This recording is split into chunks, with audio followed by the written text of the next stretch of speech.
Assalamualaikum warahmatullahi wabarakatuh. Kembali bersama saya Indra di konten People Talk. Kali ini kita bersama salah seorang yang terkenal di Kerinci dan insya Allah akan melaju di Pilkada Kerinci. Ini dia, ada Bapak dari FUS. Ya, Assalamualaikum. Waalaikumsalam. Gimana kabarnya, Pak? Alhamdulillah sampai hari ini saya sehat saja. Alhamdulillah hari ini sehat-sehat saja ya, Pak ya. Jadi melihat pemandangan kita Kerinci ini luar biasa sekali, Pak. Apakah mendapatkan ide inspirasi juga, Pak? Oh iya, sebelumnya saya perkenalkan diri dulu. Iya, iya, iya. Nama saya mungkin tidak asing lagi lah. Iya, iya. Nama dari FUS. Kalau untuk sehari-hari tinggalnya ya di Kerinci, tapi tepatnya di Sungurup. Kemudian kita memiliki anak 2 ya, dan istri 1. Dan insya Allah anak sekarang sedang menuntut ilmu. Ya, ya, ya. Satunya di Padang, satunya di Jambi. Jadi Sungurup ya, Pak ya? Ya, Sungurup dalam arti kata tempat lahir. Ya. Cuma besarnya itu mulai tahun 1970. Ya. Itu kedua orang tua kita karena kehidupan yang sangat sederhana, hijrah ke Kayaro. Ke Kayaro di mana Ya, tuh, Pak? tepatnya itu Desa Koto Baru, bertetangga dengan Desa Koto Tuo dan Sungai Tanduk. Oh ya, tahu Pak, tahu. Jadi besarnya di situ. Dan sekolah pun SD itu di SD Sungai Tanduk. Oh, oke. SD Sungai Tanduk, ya. Berarti Desa Koto Baru yang di Kayaro ya, Pak ya? Ya. Kebetulan iya sama, Pak. Saya juga kecilnya dulu di Koto Baru juga, Pak. Di Koto Baru ya. Iya, itu di apa? Pokoknya setahu saya itu perkampungan saya dulu itu memang banyak Sungurup, warga Sungurup kan. Dan rumah kita itu paling ujung, Pak. Oh, ya kalau Koto Baru itu kan ada 2 dusun. Iya, iya, iya. Ada dusun 1 itu di persawahan. Ya.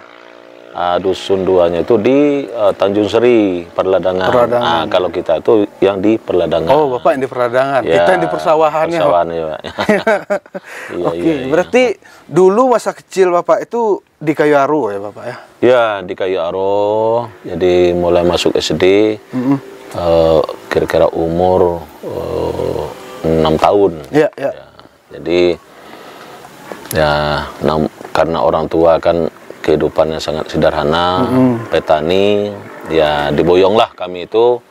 Kami ada 5 saudara, diboyonglah ke Kayaro, itu tepatnya di Koto Baru. Iya, iya. Nah, tentu dalam kehidupan sehari-hari kami disekolahkan lah sama Ya, orang ya. tua kan. Dan alhamdulillah bisa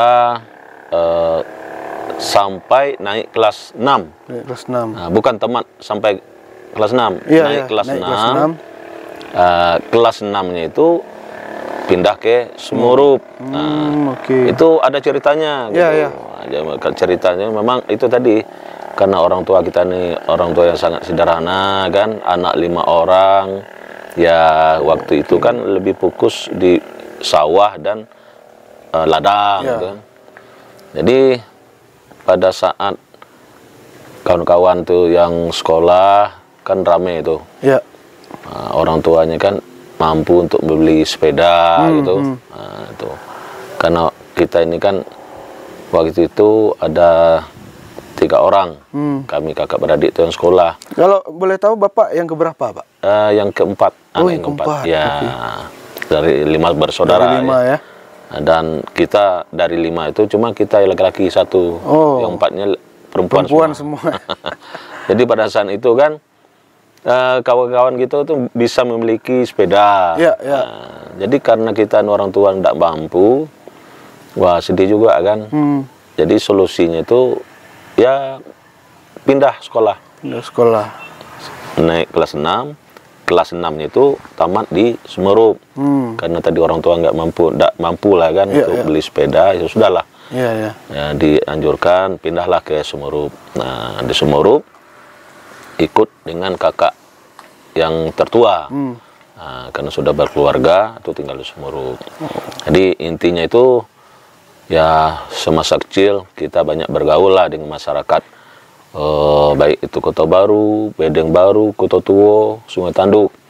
Nah, sampai saat ini itu masih ketemu, masih sering kawan-kawan, berhubungan ya, Pak? Kawan-kawan yang itu kawan-kawan yang di Kayu Aro itu ya masyarakat Kerinci atau yang dari Jawa juga, Pak? Ya, dia itu masyarakat Kerinci, tapi keturunan Jawa. Yang keturunan Jawa ya, Pak. Saya ingat itu tahun berapa, Pak? Ya, waktu masuk sekolah itu yang Bapak tinggal di Kayu Aro itu? Ya, kalau saya sendiri itu kalau tinggal di Kayu Aro itu mulai dari tahun 70 sampai naik kelas 6. Berarti kelas 6 saya itu tahun 76. Nah, tahun 76. Nah, tahun 19 awal 77 pindah ke Semerup, ya kan? Saya ingat waktu Bapak di Kayu Aro itu kan tahun 70-an itu, Pak. Itu gimana kondisi Kayu Aro dibandingkan dengan sekarang? Itu Sungai Tanduk lah pada umumnya, Pak. Wah ya, kalau kita bayangkan kan sangat jauh perubahan gitu kan. Ya, kalau dulu itu ya masyarakat itu kan lebih fokus katakanlah di persawahan, cocok tanam padi, kemudian ke kebun, ke ladang. Nah, sekarang kan sudah mulai beransur-ansur perubahan masyarakat. Bapak ingat waktu zaman itu, angkot kan nggak seperti sekarang, nggak sebanyak sekarang, Pak. Kalau dari Semerup atau dari Sulak kita mau ke Kayu Aro itu kan lumayan sulit, Pak. Nggak banyak lah angkot itu. Kalau dulu, kalau dulu itu kalau misalnya kita dari Sulak, dari Semerup mau ke Kayu Aro itu mobil itu cari penumpang tuh malam. Oh, bukan siang. Nah, itu banyak tuh. Salah satunya ya ada mobil Sorha 10. Sorha 10. Nah, kenal nggak Sorha 10? Belum. Yang punya Pak Haji Arpah. Oh. Itu kami pernah naik itu. Berarti malam berangkatnya? Malam. Jadi sudah subuh udah keliling cari penumpang dah. Nah, kebetulan waktu itu kan saya kelas 6 di bawah, mau ke Kayu Aro lah, mau silaturahmi dengan orang tua malam.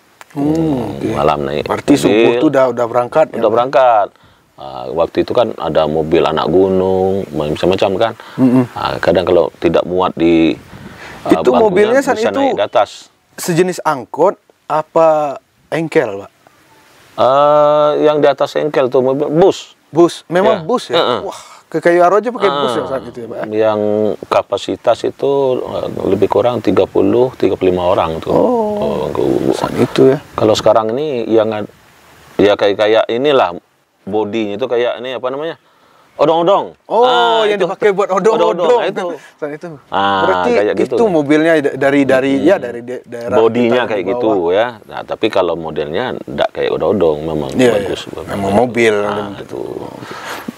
Kalau untuk waktu tempuh dari kita di bawah ini ke Kayu Aro itu sama nggak, Pak, dengan sekarang? Kalau sekarang ini kan kalau ke Sungai Tanduk itu kurang lebih kan ya sekitar 1 jam lebih kurang lah kan? Ya beda. Karena kondisi jalan juga dulu dengan sekarang kan beda. Kan? Kalau sekarang ini sudah hampir ada aspal kan. Kalau dulu itu kan ya masih memang jalan pengerasan, tapi masih ada lah lubang-lubang gitu kan. Nah, kalau dulu tuh sampai ya 2 jam setengah. Kalau dari kita nih ke Kayu Aro gitu kan. Nah, jadi kalau dulu tuh kehidupan ya kalau misalnya tempat kita kan dari Kota Baru mau ke Pasar Bedang 8. Nah, itu ada juga yang naik mobil, ada juga yang jalan kaki. Jalan kaki Jalan kaki. Kalau jalan kaki itu lewat mana jadinya, Pak? Kalau kita dari Kota Baru, Sungai Tanduk itu ada jalan pintas. Namanya itu Padang Larangan itu. Tembusnya di sebelah Sungai Kumbang itu. Bentok. Sungai Kumbang. Bentok terus ke Bedang 8 itu. Berarti lewat kebun teh berarti. Kalau kita ingat zaman dulu tuh, aduh, ada gembiranya, ada sedih gitu. Itulah kehidupan. Tapi dari orang tua yang petani itu Bapak bisa berhasil sampai kuliah gitu, Pak. Ah, itulah kita sangat berterima kasih dengan orang tua kan. Walaupun kehidupan mereka kayak gitu, tapi semangat untuk menyekolahkan anak-anak itu cukup tinggi. Cukup tinggi. Ya itu ceritanya. Tamat SD-nya di Sumurup, kemudian SMP-nya itu di Sumurup juga.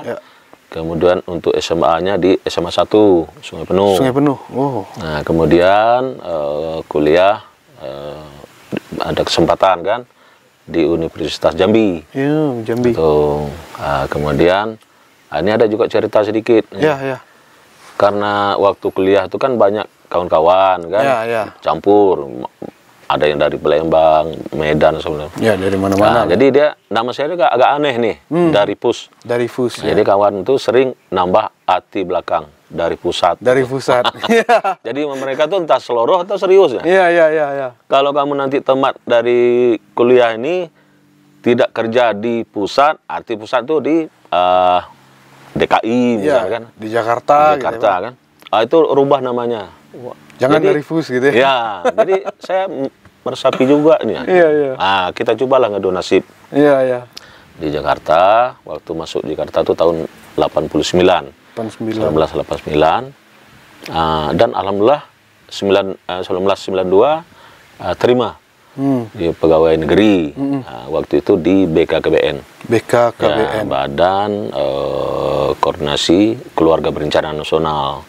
Berapa tahun di sana, Pak? Di Jakarta itu lebih kurang 7 tahun. 7 tahun? Ya, 7 tahun. Oke. Nah, karena 1995 kemarin kan terjadi gempa. Ya. Waktu itu saya pulang. Itu rencananya mau ngajak orang tua karena masih hidup waktu itu, mau hijrah lah ke Jakarta. Tapi orang tua bilang, udahlah kami ini sudah berumur, itu kan, udah lansia. Nah, kalau ada kesempatan ya pulanglah tengok kami. Kalau mau ikut rasanya agak asing lah di situ, kan karena keluarga banyak di Sumurup atau di Kerinci ini. Saat itu waktu Bapak di Jakarta itu sudah berkeluarga, Pak? Belum. Oh, belum ya? Belum. Nah, itu berarti Bapak di Jakarta tuh sendiri? Ya. Nah, jadi tadi makanya saya ambil keputusan. Biarlah saya yang pindah. Banyak. Tahun berapa Bapak akhirnya pindah ke sini? Ya. Itu awal 1997. Awal 97 ya. Pindah. Memang ada 3 bulan ditransitkan di Bangko, Sarko di Merangin, 3 bulan menunggu SK definitif pindah. Nah, setelah keluar pindah ke Kerinci. Dan pada saat itu juga ditempatkan langsung di Kayu Aro lagi. Di Kayu Aro lagi penempatan. Iya. Jadi Bapak ingat siapa bupati kita saat itu, Pak? Waktu itu Bapak Bambang. Pak Bambang. Iya, Pak Bambang. Tapi Pak Bambang tidak lama itu. Karena jarak 1 tahun terjadi suksesi kan. Ya. Masuk lagi Pak Fauzi Siin. Ya, jadi waktu saya pindah ke Kerinci ini sudah ada pertama Pak Bambang, kemudian Pak Fauzi Siin, Pak Haji Mursuman, kemudian terakhir ini Pak Adi Rozal. Itu 4 bupati itu kita ya jadi stafnya, dan alhamdulillah masing-masing itu kita dapat ilmunya. Dan tahun 97 Bapak pindah ke Kerinci ini. Itu sudah mengalami beberapa kali bupati gitu kan, Pak. Itu jabatannya, Pak, Bapak dari awal di Kerinci itu sebagai apa dan sampai sekarang itu sebagai apa gitu. Iya. Jadi pindah dari BKKBN pusat itu masih statusnya adalah pegawai BKKBN. Dan sampai pindah di Kerinci juga masih BKKBN. Itu kalau jabatan dulu itu jabatan fungsional, namanya itu pengawas penyuluh KB. Jadi kalau sekarang itu banyak ibu-ibu, maaf ya, ibu-ibu tuh banyak yang kenal kita. Ya. Itu memang dari dulu tuh memang itu kita ngurus Iya, ngurus ibu-ibu. Ya, untuk pengaturan inilah Iya, iya, iya. supaya jarak kelahiran tuh bisa diatur Ya. kan. Nah, kenapa? Ini kan perencanaan untuk kedepannya gitu kan. Nah, istilah kalau di BKKBN dulu tuh dua anak cukup, perempuan laki-laki sama saja gitu Iya, kan iya, itu. Jadi ibu-ibu itu kami punya kader setiap desa itu kadang-kadang sampai 5 orang. Nah, kalau sekarang ini ibu-ibu itu masih ada yang kenal dengan kita, memang dari dulu itu memang sudah ada hubungan gitu. Sudah akrab ya, Pak ya? Akrab secara ya kedinasan gitu kan. Iya. Banyaklah yang kita bantu dulu. Ada yang nama juga tuh program tabungan keluarga sejahtera Kesra, ada namanya kredit keluarga sejahtera Kukesra. Itulah program-program waktu kita masih di BKKBN. Nah, 2004 Ya. baru masuk ke Pemdanya. Pemda. Ya, waktu masuk Pemda itu saya ditempatkan namanya itu Kasubag Pertanahan di bagian pemerintahan. Ya. Waktu itu sudah masuk untuk wacana untuk pemekaran kota Sungai Penuh. Nah, itu sudah masuk wacananya. Nah, dalam perjalanan itu tahun 2006, nah itu sudah dibentuk tim.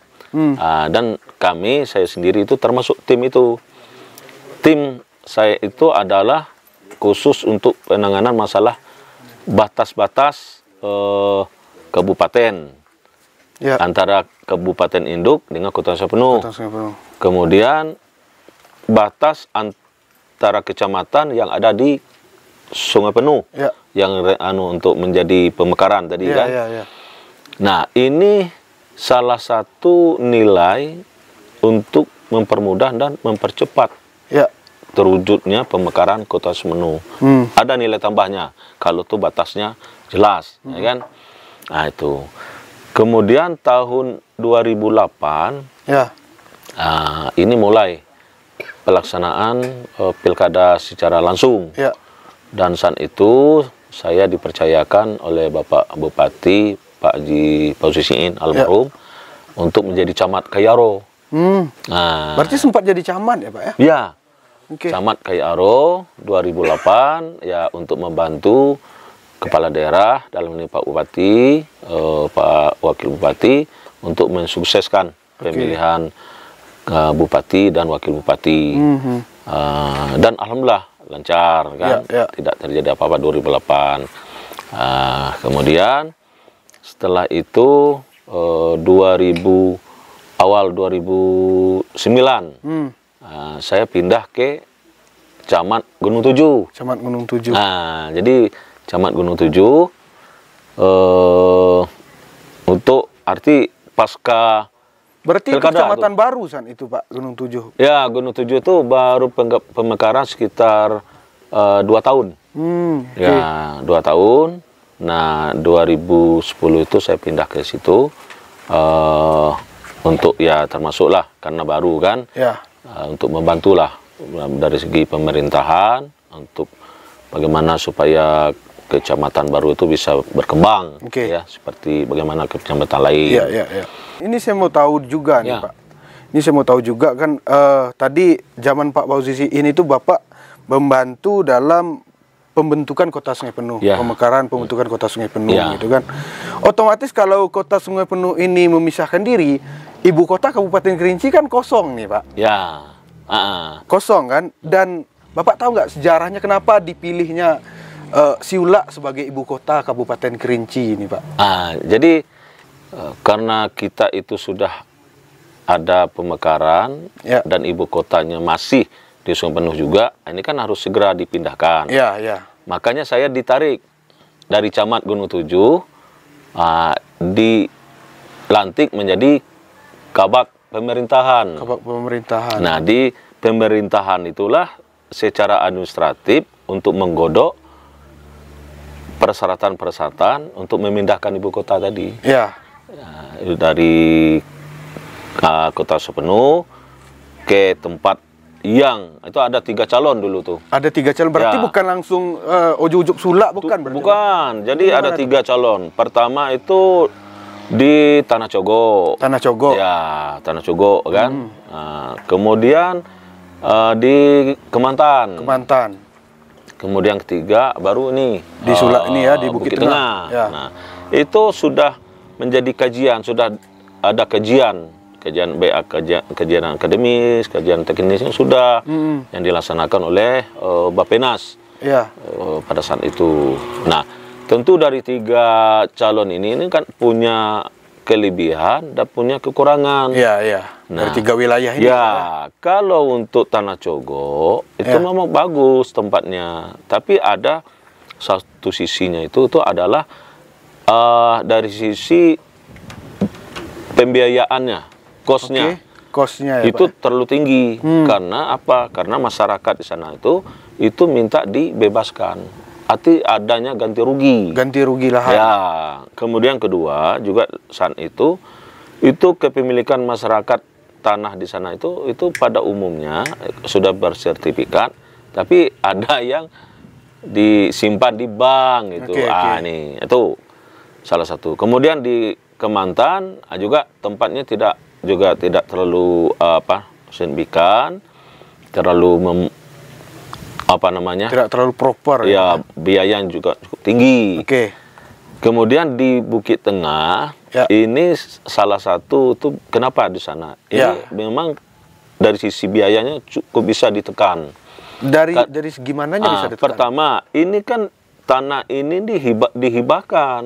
Berarti tanah Bukit Tengah itu tanah hibah? Iya, dihibahkan. Kita punya surat bukti itu. Iya, iya. Siapa yang menghibahkan? Pertama itu dari Depati Nini Mama, Oke. orang adat. Dari orang adat. berarti, Ya, kemudian dari kepala desa. Mm-mm. Ya, kemudian dari BPD. Mm-mm. Nah, kemudian ditandatangani oleh ada 4 camat waktu itu. Oke.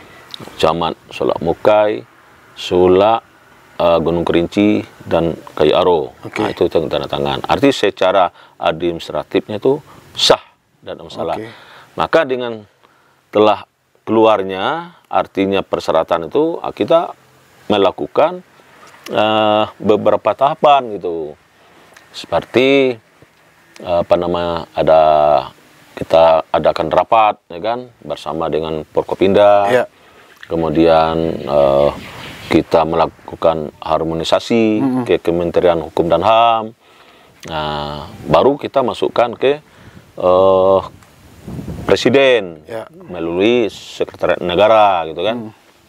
Maka terbitlah namanya itu Peraturan Pemerintah nomor 27 kalau nggak salah, Ya, 2011. ya, ya. Nah, itu pada saat itu saya selaku kabak pemerintahan.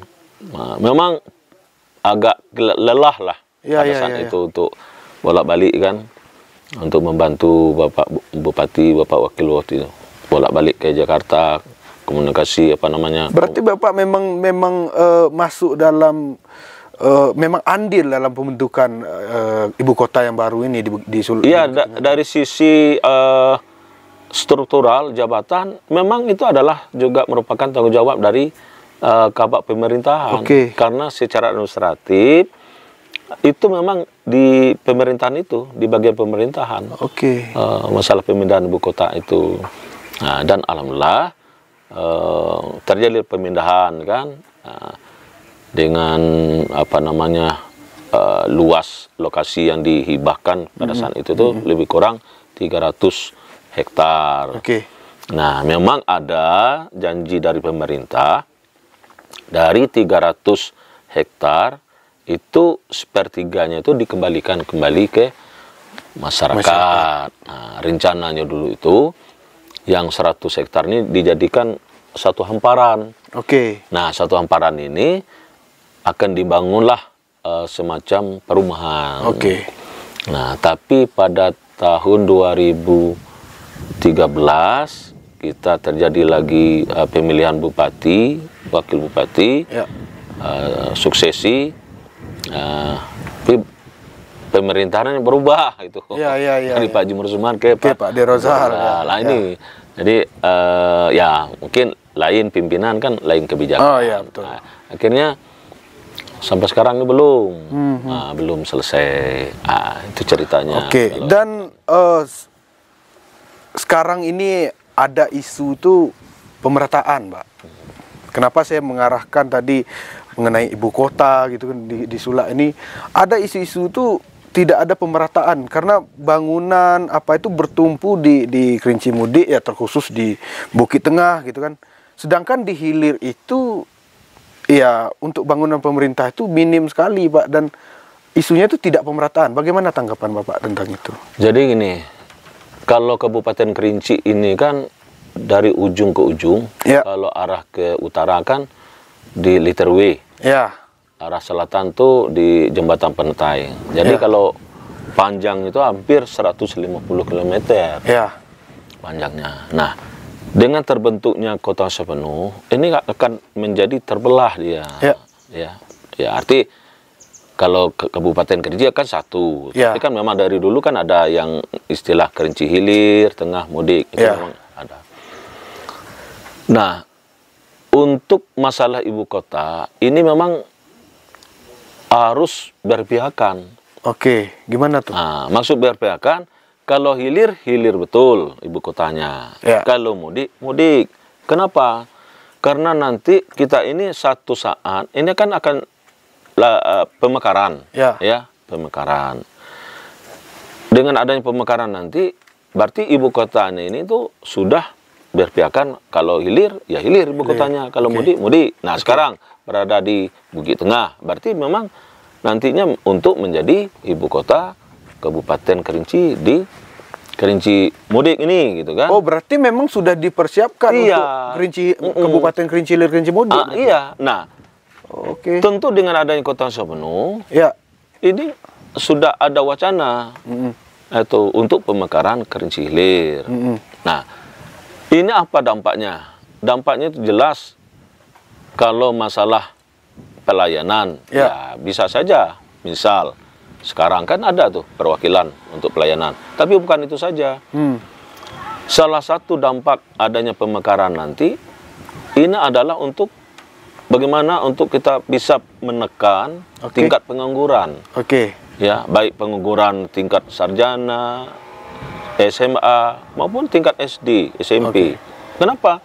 Karena nanti kalau sudah ada kabupaten baru, DOB ya, Pak? Ya, DOB, Kabupaten Kerinci nanti Hilir baru. Ya. Nah, ini kan bisa penyerapan tenaga kerja. Itu yang betul-betul harus dikejar, kan? Nah, tentu dalam hal ini kalau ada indikasi image masyarakat nih, oh pembangunan kok di Mudik saja. Memang ibu kotanya di Sulak. Di ibu kota kita kan bukan Bukit Tengah, ibu kota Kerinci. Ibu kota Kabupaten Kerinci itu adalah Sulak. Ya. Nah, tentu karena pusat pemerintahannya di Bukit Tengah, nah pembangunan yang bersifatnya perkantoran. Tentu yang harus di sini. Tapi kenyataan kan tidak juga. Gimana tuh? Nah, contoh rumah sakit. Ya. Nah, rumah sakit di mana nih? Di Bukit Kerman kan? Di Muak. Iya, di Hilir. Nah, ini ada juga wacana untuk pembangunan mal pelayanan publik. Ya. Diarahkan Hilir. Nah, dan banyak ya pembangunan tuh. Artinya menurut Bapak sudah melakukan pemerataan pemerintah. Nah, kuncinya pemerataan pembangunan ini itu lain tidak itu adalah masalah finansialnya. Kan? Finansial. Kalau sekarang kita ini dengan mengandalkan dana alokasi umum itu cuma 1,2 triliun, itu bagaimanapun juga tidak bisa mencapai pemerataan pembangunan. Nah, inilah kedepannya ini, bagaimana kita itu bisa, kok daerah lain bisa dapat dana tuh dari pemerintah pusat. Ya, begitu besar, setiap tahunnya melalui dana alokasi khusus itu bisa mendapat. Kenapa kita tidak bisa? Nah, ini yang harus kita perbaiki untuk kedepannya, ya kan? Baik itu birokrasi reformasi birokrasinya, dari sisi PAD-nya ya kita tingkatkan, optimalisasi PAD-nya gitu. Apalagi mudah-mudahan ini kalau program dari PLTA dulu kan 2025 kan sudah operasi nih. Ya. Nah, kita doakan. Berarti kalau itu sudah beroperasi, berarti PAD kita jauh lebih meningkat nanti. Ya. Nah, ini kalau kita tidak ada suntikan dana dari pemerintah pusat, masyarakat mengendaki pemekaran Kerinci Hilir, Ya. Kerinci ya. Tentu banyak tantangan, kendala yang harus kita hadapi nanti. Salah satunya ya tentu dari sisi belanja pegawainya dari mana, pembangunan perkantorannya dari mana. Ya. Nah ini, dan alhamdulillah ya kita ini sudah mendapatkan presiden baru. Ya. Ya, hari ini sudah dilantik. Sudah dilantik pas hari ini, Pak. Pak Haji Prabowo kan, dengan Subianto Pak Gibran. dengan Bapak Gibran, Raka Buming Raka itu. Nah, ini kan sudah membuka peluang akses kita ke pusat, ya kan? Nah, ini harapan masyarakat Kerinci ke depan. Apalagi tadi desakan masyarakat ke pemekaran. Tapi kalau tidak didorong oleh pemerintah pusat juga tidak bisa. Nah, artinya kan kita harus menjemput dana itu ke pusat, Pak. Betul, Nah, selama ini kan ya pemerintah kita sebelumnya juga istilahnya melakukan semuanya kan ke pusat juga, Ya. Pak. Jadi apa kendala sebenarnya? Kenapa kok dana anggaran kita tuh tidak bisa besar gitu? Saya ini hampir 33 tahun Ya. di birokrasi, di pemerintahan. Ya. Ya, dan tadi kepala daerahnya ada 4 kan. Ya. Nah, dari 4 kepala daerah ini ya punya kelebihan masing-masing. Ya, ya. Pertama itu memang kita harus membangun komunikasi yang baik Oke. daerah dengan pemerintah pusat. Apa yang diingini oleh pemerintah pusat tadi? Oke. Ya kan? Ini harus kita persiapkan gitu. Kemudian apa persoalan yang real saat ini di Kabupaten Kerinci misalnya? Oke. Apakah itu masalah bencana, kan? Bencana. Karena kita salah satu daerah yang potensial bencana. Oke. Contohnya letusan Gunung Kerinci. Ini ya. kita harus waspadai. Nah, ini tentu harus kita bangun jalan evakuasi. Tentu kan itu kan perlu dana juga. Iya, iya. Kemudian normalisasi sungai, Sungai Batang Marau. Kalau tidak itu kan terjadi setiap tahun banjir terus. Iya, betul, Pak. Ini perlu apa? Dana juga. Ya. Ya kan? Oh, masalah rumah sakit tadi. Ya. Walaupun kita sudah ada rumah sakit, kan baru tipe pertama. Ya, pertama kan terbatas itu. Terbatas. Untuk meningkatkan itu perlu dana juga. Ya kan? Nah, inilah kalau kita bukan berarti pemerintahan sebelumnya ini tidak punya akses yang baik ke pusat, tidak. Cuma inilah saatnya. Nah, itu. 2024-2029 ini saatnya. Dengan kehadiran Pak Prabowo dengan Pak Gibran, dengan pemerintah Kabupaten Kerinci, ini saatnya kita harus bahu-membahu untuk membangun. Maaf nih, Pak. Kabupaten Apakah Bapak mengatakan harus tegak lurus dengan pemerintah pusat untuk bisa menjemput anggaran yang lebih besar? Ya, itu kita kan dalam hal ini kami sampaikan, kami kan salah satu kandidat yang diusung oleh Partai Gerindra dan Partai P3. Nah, apalagi hari ini kan petinggi dari Partai Gerindra itu dilantik menjadi presiden.